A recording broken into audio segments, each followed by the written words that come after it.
Hello दोस्तों, नमस्कार। आपका गुरु शिक्षक क्लासेज में स्वागत है। मैं हूं बीके, आपको पढ़ा रहा हूं मैथ। आज दोस्तों चैप्टर है लाभ और हानि, जिसको इंग्लिश में कहते हैं प्रॉफिट एंड लॉस। दोस्तों इसका पार्ट 1 में लेकर आया हूं। सबसे पहले मैं बेसिक बातें बताने वाला हूं इसके विषय में। उसके बाद जो है ना टाइप के अनुसार मैं सारे प्रश्न करा दूंगा। जो किसी भी एग्जाम में आप बैठेंगे सारे प्रश्न आपको मिलेंगे, मेरे ही पढ़ाए हुए मिलेंगे। तो दोस्तों देख लीजिए इसका नियम। चैप्टर है लाभ और हानि, पार्ट 1 है फॉर आर एग्जाम। सभी एग्जामों के लिए बहुत ही महत्वपूर्ण है दोस्तों। तो सबसे पहले दोस्तों क्रय मूल्य, पहले समझते हैं क्रय मूल्य क्या है। तो क्रय मूल्य जिस मूल्य पर कोई वस्तु खरीदी जाती है उसे क्रय मूल्य कहते हैं। जिस मूल्य पर कोई वस्तु खरीदी जाती है उसे क्रय मूल्य कहते हैं। और दोस्तों इस क्रय मूल्य को सीपी से प्रदर्शित करते हैं। किससे? सीपी से। क्रय मूल्य को सीपी से प्रदर्शित करते हैं और इसे इंग्लिश में क्या कहते हैं? Cost price. तो सीपी कैसे बना है? कास्ट का सी ले लिया और प्राइस पी ले लिया, सीपी बन गया। तो क्रय मूल्य को सीपी कहते हैं। इसी प्रकार दोस्तों विक्रय मूल्य क्या है? जिस मूल्य पर कोई वस्तु बेची जाती है, क्रय मूल्य पर खरीदी जाती थी, इस पर क्या होती है? बेची जाती है, उसे विक्रय मूल्य कहते हैं। उसे क्या कहते हैं? विक्रय मूल्य कहते हैं। और विक्रय मूल्य को एसपी से प्रदर्शित करते हैं। एसपी, और एसपी को इंग्लिश में कहते हैं सेलिंग प्राइस। तो सेलिंग का एस ले लिया और प्राइस पी ले लिया, एसपी बन गया। तो विक्रय मूल्य को एसपी से प्रदर्शित करते हैं। इसके बाद दोस्तों आपको यह भी नाम मालूम होना चाहिए कि लाभ क्या है। लाभ के विषय में समझना जरूरी है, आखिर लाभ है क्या। तो दोस्तों देख लीजिए, लाभ जब किसी वस्तु का विक्रय मूल्य क्रय मूल्य से अधिक हो। विक्रय मूल्य क्रय मूल्य से अधिक हो तो ऐसी स्थिति में लाभ होता है। कहने का मतलब है हम जो है ना कोई वस्तु जितने में खरीदे हों उससे अधिक मूल्य पर हम बेचते हों वस्तु को, तो लाभ होगा। तो हमारा लाभ ही होगा। अगर मान लीजिए 10 रुपये में मैंने कोई पेन खरीदा है उसको 20 रुपये में बेच दे तो हमारा लाभ होगा। तो लाभ को पी से प्रदर्शित करते हैं। लाभ को पी से प्रदर्शित करते हैं। और लाभ को इंग्लिश में कहते हैं प्रॉफिट। और प्रॉफिट को मैंने पी ले लिया तो पी से प्रदर्शित करते हैं। ये दोस्तों मैं इसलिए बता रहा हूँ बेसिक चीज़, क्योंकि इन्हीं के द्वारा, बेसिक चीज़ के द्वारा ही आगे जितने प्रश्न होंगे सारे हल होंगे। इन्हीं नियमों पर आधारित है। तो दोस्तों अब हानि देख लीजिए। हानि क्या है? हानि जब किसी वस्तु का विक्रय मूल्य क्रय मूल्य से कम हो। लाभ में क्या था? विक्रय मूल्य क्रय मूल्य से अधिक था। लेकिन हानि में क्या है? विक्रय मूल्य क्रय मूल्य से कम है। कम हो तो ऐसी स्थिति में हमेशा क्या होती है? हानि होती है। ऐसी स्थिति में हमेशा हानि होती है। और हानि को एल से प्रदर्शित करते हैं। इंग्लिश में हानि को लॉस कहते हैं। इस लॉस का एल ले लेते हैं, इसको एल से प्रदर्शित करते हैं दोस्तों। मान लीजिए कोई वस्तु मैं 20 रुपये में खरीदा और उसे 15 रुपये में बेच दूं तो हमारा 5 रुपये क्या हो गए? हानि हो गई। 20 रुपये कोई वस्तु खरीदा और 15 रुपये में उसे बेच दूंगा तो 5 रुपये मेरी क्या हो गई? हानि हो गई। तो दोस्तों आगे देखते हैं इस पे बेसिक फार्मूले जो बहुत ही महत्वपूर्ण है दोस्तों। बेसिक फार्मूले ये समझना बहुत जरूरी है, क्योंकि इन्हीं पे सारे सवाल प्रश्न लगते हैं। तो देख लीजिए दोस्तों, महत्वपूर्ण सूत्र हैं। पहला देख लीजिए, लाभ बराबर होता है विक्रय मूल्य माइनस क्रय मूल्य। लाभ बराबर विक्रय मूल्य माइनस क्रय मूल्य। तो लाभ को पी से प्रदर्शित करते हैं, विक्रय मूल्य को एसपी से करते हैं। तो माइनस लगा, मैंने लगा दिया। और क्रय मूल्य को सीपी से प्रदर्शित करते हैं, इसलिए मैंने सीपी ले दिया। तो चाहे आप हिंदी में समझ लीजिए या इससे सूत्र द्वारा पी बराबर एसपी माइनस सीपी, ये याद रखें। तो ये लाभ का सूत्र है। उसके बाद दूसरा है हानि। तो हानि बराबर होता है क्रय मूल्य माइनस विक्रय मूल्य। तो हानि को एल से प्रदर्शित करते हैं। क्रय मूल्य इसको सीपी प्रदर्शित करते, फिर माइनस लग गया। विक्रय मूल्य को एसपी से प्रदर्शित करते हैं। सूत्र क्या लगाएंगे? एल बराबर सीपी माइनस एसपी। तो ये सूत्र बन जाता है। उसके बाद दोस्तों हम देखते हैं लाभ प्रतिशत। अगर लाभ परसेंट है क्या, तो लाभ परसेंट बराबर होता है लाभ गुणे 100 बटे क्रय मूल्य। तो इसको सूत्र द्वारा कैसे याद रखे हैं, लाभ को प्रॉफिट कहते हैं, P% बराबर P गुणे 100/CP। हमेशा याद रखें, चाहे क्रय मूल्य वो लाभ प्रतिशत निकालें या जो है ना हानि प्रतिशत निकालें, हमेशा CP क्रय मूल्य बटे में ही रहता है। अब दोस्तों देख लीजिए सूत्र ये 4 नंबर, हानि प्रतिशत बराबर हानि गुणे 100/क्रय मूल्य।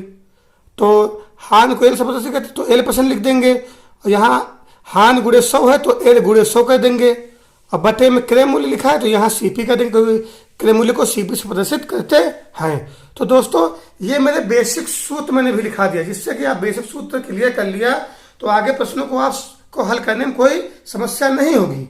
तो दोस्तों जो है ना, अब इन्हीं भी नियमों पर आधारित हम कुछ प्रश्न देखते हैं जो बहुत ही महत्वपूर्ण है दोस्तों। तो देखते हैं आगे प्रश्न दोस्तों। तो दोस्तों जो है ना, लाभ हानि के जो है ना हम बेसिक कुछ जो है ना प्रश्न जो है ना लगा लेते हैं। तो देखते हैं जो है ना प्रश्न नंबर 1, एक रेडियो को 500 रुपये में खरीद कर उसे 650 रुपये, 500 रुपये में खरीदा है और 650 रुपये में बेच दिया गया तो विक्रेता को कितने रुपए का लाभ हुआ। इसमें ये पूछा गया है, कोई रेडियो 500 रुपये में खरीदा गया है, तो खरीद कर उसे 650 रुपये में बेच दिया गया तो विक्रेता को कितने रुपए का लाभ हुआ। यहाँ लाभ दोस्तों पूछा है। तो ऐसा कोई प्रश्न आए तो आप प्रश्न में देखेंगे, तो इसमें सबसे पहले आपको दिया क्या है, 500 रुपये खरीद कर, खरीदना ही क्रय मूल्य कहलाता है। किसी से जो खरीदो उसको उसे ही को क्रय कहते हैं, क्रय मूल्य। तो क्रय मूल्य को हमेशा किससे प्रदर्शित कहते हैं, CP से। तो CP बराबर दोस्तों हम लिख देंगे कितना है, 500 रुपये। तो 500 रुपये दोस्तों लिख देंगे। उसके बाद दोस्तों उसने कहा है कि 650 रुपये में बेच दिया, तो जिसके बेचता उसे विक्रय मूल्य कहते हैं। तो विक्रय मूल्य को SP से प्रदर्शित कहते हैं। तो 650 रुपये क्या हो जाएगा मेरा, SP हो जाएगा मेरा 650 रुपये। अब हमसे पूछा है कितने रुपए का लाभ हुआ, लाभ पूछ लिया है, तो लाभ को हमेशा P से प्रदर्शित करते हैं, P से, याद रखें दोस्तों। इसके बाद दोस्तों हम सीधे क्या करेंगे, बेसिक सूत्र लगा देंगे जिससे आसानी से प्रश्न हल हो जाए। तो लाभ बराबर, लाभ को P कहते हैं, तो SP माइनस क्या हो जाता है, CP, SP माइनस CP। तो ये लाभ मतलब P बराबर SP माइनस CP, याद रखें आप। तो उसके बाद दोस्तों जहाँ SP लिखा है वहाँ कितना है, 650, तो 650 लिख देंगे, फिर माइनस CP कितना दिया गया है, 500, तो 500 दोस्तों लिख देंगे। उसके बाद जब घटा देंगे तो कितना आएगा दोस्तों मेरा, तो मेरा आएगा 150 रुपये। जब 650 से 500 घटाएंगे तो 150 रुपये आएगा। ये दोस्तों मेरा क्या हो गया, लाभ हो गया। ये मेरा दोस्तों क्या हो गया, आंसर हो गया। तो आंसर कौन सा मेरा ऑप्शन नंबर सही हो रहा है दोस्तों, ये सही हो रहा है दोस्तों। ये बेसिक सब प्रश्न बताने का मेरा यही उद्देश्य है कि आप हर चीज बेसिक से सीखें। अब प्रश्न नंबर 2 देख लीजिए दोस्तों। प्रश्न नंबर 2 है, एक कैलकुलेटर को 200 रुपये में खरीद कर उसे 160 रुपये में बेच दिया गया। 200 रुपये में क्या किया, खरीद कर, खरीदना मतलब क्रय मूल्य हो गया, 200 रुपये में खरीदा इसका मतलब क्रय मूल्य, और उसे 160 रुपये में बेच दिया। दोस्तों कहने का मतलब है कैलकुलेटर को 200 रुपये में खरीदा है और उसे 160 रुपये में बेच दिया। तो हमसे पूछा है विक्रेता को कितने रुपए की हानि हुई। इसमें हानि दोस्तों पूछ लिया है। तो दोस्तों याद रखें, आप ये इसी नियम से लगाएं जो बता रहे हैं। तो जो यहाँ बताया गया है 200 रुपये खरीद कर, खरीदा है, तो ये CP हो जाएगा। कितना है, खरीदना मतलब क्रय किया, क्रय मतलब उसको CP से प्रदर्शित करते हैं। उसके बाद यहाँ लिखा है 160 रुपये बेच दिया, तो इसको SP से प्रदर्शित करते हैं 160 रुपये। अब हमसे पूछा क्या है, इस बार हानि पूछा है, तो लास्ट को हानि कहते हैं, इसलिए क्वेश्चन मार्क लगा दिया। उसके बाद सूत्र लगा देंगे दोस्तों, L बराबर CP माइनस SP। उसमें क्या होता है जो है ना, हम SP से CP घटाते हैं लाभ में, लेकिन हानि में सीपी से एसपी घटाया जाता है। तो देख लीजिए, तो सीपी कितना दिया गया आपका 200 रुपये, तो 200 रुपये, और एसपी कितना दिया गया है 160 रुपये। तो आप घटा दीजिए, आपका सीधे सीधे घट जाएगा। यहाँ आएगा 0 और 10 में से 6 घटाएंगे तो 4, तो दोस्तों मेरा बच जाएगा 40 रुपये। यही दोस्तों मेरा क्या हो जाएगा, आंसर दोस्तों हो जाएगा। तो ऑप्शन नंबर कौन सही हो रहा दोस्तों, ए सही हो रहा। तो दोस्तों इन प्रश्नों को आपने समझ लिया, तो इन्हीं के आधार पर सारे ट्रिक फार्मूले बनते हैं। इन्हीं के द्वारा जो है ना पूरे लाभ हानि का निर्माण हुआ है। जितने भी प्रश्न हैं इन्हीं प्रश्नों के बेस से। तो दोस्तों अगला देख लेते हैं क्वेश्चन नंबर 3। क्वेश्चन नंबर 3 दोस्तों बताया गया है, एक पेन को 60 रुपये में खरीद कर उसे 40 रुपये में बेच दिया गया, तो विक्रेता को कितने रुपए की हानि प्रसत हुई। यहाँ हानि का प्रतिशत पूछा हमसे कि कितने रुपए की हानि प्रसत हुई। तो दोस्तों ऐसा कोई प्रश्न आ जाए तो जो हम बताएं उसी नियम से आप याद रखें। आपको ये पता है दोस्तों, जितने रुपए में कोई वस्तु खरीदी जाती है, क्रय खरीदी जाती है, वही क्रय मूल्य होता है। सीपी में कहने मतलब क्रय मूल्य सीपी ही है। तो 60 रुपये में खरीद कर, तो इसका मतलब सीपी दिया गया है 60 रुपये। फिर उसे 4 रुपये में बेच दिया, तो जो बेचता है विक्रय मूल्य मतलब एसपी है, एसपी 40 रुपये। हमसे पूछा क्या है, हानि प्रतिशत।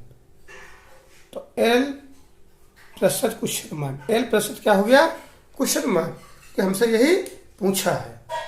तो दोस्तों हम एल प्रतिशत का सूत्र लगाएंगे। तो इसके लिए दोस्तों हमेशा याद रखें, सीपी माइनस एसपी बटे सीपी गुणे 100। आपको याद रखना है, जब क्रय विक्रय मूल्य दिया हो, हानि प्रसन्न निकालने पूछो, तो यही फॉर्मूला सीधे आपको लगाना है, चाहे जिस परीक्षा पूछा जाए प्रश्न सा। तो दोस्तों आपका सीपी 60 है, देख लीजिए 60 दिया गया है, सीपी 60 हो गया। फिर एसपी कितना दिया गया है 40 धर देंगे। लेकिन बटे में सीपी हमेशा रहेगा, चाहे लाभ पसंद निकाले चाहे हानि पसंद, बटे में सीपी ही रहेगा।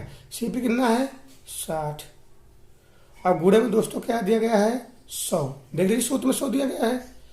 उसके बाद दोस्तों 60 में से मैं 40 घटाऊँ कितना बचेगा 20, यहाँ बटे में 60 गुणे 100, 20 एक कम 20, 20 3 60। तो मेरा जो हल करने पे आएगा तो वहाँ 100/3, 100/3। अगर हम भाग देंगे तो 3 3 9, 3 3 9, तो मेरा आएगा दोस्तों जो आंसर आएगा, आंसर देख लीजिए दोस्तों, 33 सही 1/3%। आप चाहे भाग देकर देख लेना, मेरा हानि परसेंट जो आया है वो 33 सही 1/3%। तो ऑप्शन नंबर में दोस्तों कौन ए सही हो रहा है। कहने का मतलब दोस्तों है, आप जो भाग देंगे 100 में 3 से, तो इतना ही आएगा 33 सही 1/3%। अब दोस्तों अगला क्वेश्चन देख लेते हैं, जो बहुत ही महत्वपूर्ण है दोस्तों। तो अगला जो क्वेश्चन है तो आप देख लीजिए जी। तो क्वेश्चन है 4 नंबर, एक कलम को 20 रुपये में खरीद कर उसे 60 रुपये में बेच दिया गया, तो विक्रेता का लाभ प्रतिशत क्या हुआ। प्रतिशत क्या होगा, विक्रेता का लाभ परसेंट क्या होगा, या लाभ परसेंट क्या है, लाभ परसेंट क्या है, ये चीज को याद रखिए आप। क्या है लाभ परसेंट क्या है। तो ऐसा दोस्तों आपसे पूछेगा, लाभ परसेंट पूछ लेगा, हानि परसेंट पूछेगा, तो आप याद रखें, आपको इसी नियम से हल करना है, तो आसानी से प्रश्न हल हो जाएगा। तो दोस्तों इसमें 20 रुपये में खरीद कर, तो ये दोस्तों आपको पता है कि ये सीपी है, खरीदी जाती जो वस्तु हमेशा सीपी होती है, और 60 रुपये में बेच दिया गया, तो ये दोस्तों हमेशा क्या होती है एसपी, हमेशा एसपी होता है। और लाभ परसेंट पूछा है, तो इसका मतलब P%, लाभ को इंग्लिश में प्रॉफिट कहते हैं, इसलिए इससे P से प्रदर्शित करते हैं, P%। उसके बाद दोस्तों सूद लगा देंगे इसका। आप सूद ना दिखाएं, सीधे हल करें, लेकिन मेरा सूत्र दिखाने का एक उद्देश्य है कि आपको पूरी बात समझ में आए। तो एस पी सी पी बटे सी पी गुणे 100। उसके बाद दोस्तों आप इनका मान दे दीजिए। एस पी कितना है 60, सी पी कितना है 20, फिर सी पी कितना दिया गया है 20, और गुणे में 100 चल रहा है तो 100 लिख देंगे। उसके बाद दोस्तों 60 में से 20 घटाएंगे तो 40 बचेगा, बटे में क्या है 20,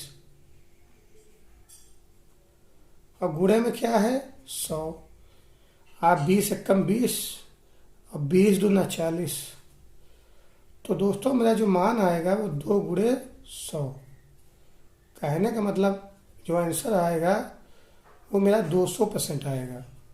मेरा कितना आंसर आएगा दोस्तों 200%। मेरा जो आंसर आएगा दोस्तों वो 200% आएगा।